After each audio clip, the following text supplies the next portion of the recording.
ఏది అడగాలో కూడా తెలుస్తలేదు మీకు. ఏమన్నా ఎవరు మాట్లాడారు ఇది?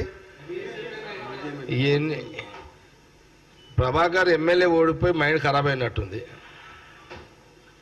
ఎన్విఎస్ఎస్ ప్రభాకర్కి ఎమ్మెల్యే ఓడిపోయి మైండ్ ఖరాబ్ అయిపోయినట్టుంది.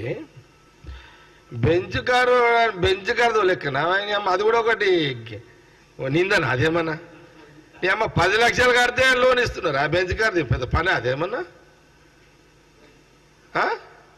10 లక్షలు కడితే నెలకు ₹1,00,000 కట్టుకోవచ్చు లోన్. 2 కోట్ల బండి కూడా ఇస్తున్నారు. అది కూడా నింద. అదే నిందనా? అది ఒక బెంచ్ కారు ఒక పెద్ద ఇదా ఈ రోజులలో?